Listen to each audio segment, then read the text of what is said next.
दंडवत प्रणाम. ज्याप्रमाणे देवतेकडं ज्ञान, सुख, सामर्थ्य, ऐश्वर्य आणि प्रकाश आहे, त्याचप्रमाणे परमेश्वराकडं पण आहे. आणि त्यामुळेच या जीवामध्ये संभ्रमावस्था निर्माण झाली. पण परमेश्वराचे अमर्यादित आहे.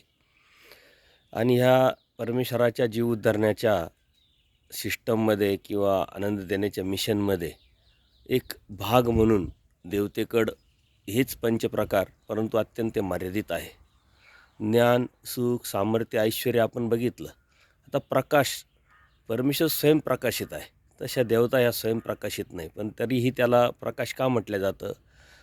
तर ह्या जीवामध्ये असलेल्या पिंडस्था ज्यावेळेस त्या त्या देवतेच्या प्रकाशतात आणि त्या जीवाला संभ्रम निर्माण होऊन तो त्या देवतेचीच भक्ती करायला लागतो. त्या अनुषंगाने प्रकाशमय म्हटलं आहे. आणि त्याचप्रमाणे ह्या जीवामध्ये असलेले मळ, त्या मळावर असलेले कर्माचे चिन्ह, ते चिन्ह या देवतेला बघता येतात, पाहता येतात. आणि त्यावरतीच ते बघून या जीवाचं जे सुख आहे, दुःख आहे, भोगणं त्या देवतेला करता येतं. ज्याप्रमाणे एखादी बॅटरी असते, ती बॅटरी आपण जेव्हा लावतो त्यावेळेस एक विशिष्ट ठिकाणीच प्रकाश पडतो, म्हणून त्या बॅटरीला आपण प्रकाश म्हणतो. परंतु वास्तविक सूर्यासारखा प्रकाश तो नसतो का जो सर्वव्यापक आणि सगळीकडे दिसेल.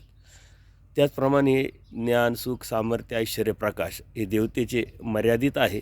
आणि हे मर्यादित आपण बघून घेतल्यानंतर अमर्यादित असलेले हे पंचप्रकार जेव्हा परमेश्वराचे आपल्याला कळेल, त्याच वेळेस परमेश्वराला अनन्यभावी शरण जाऊन आपण आपलं हित करून घेऊ शकतो. दंडवत प्रणाम, दंडवत प्रणाम.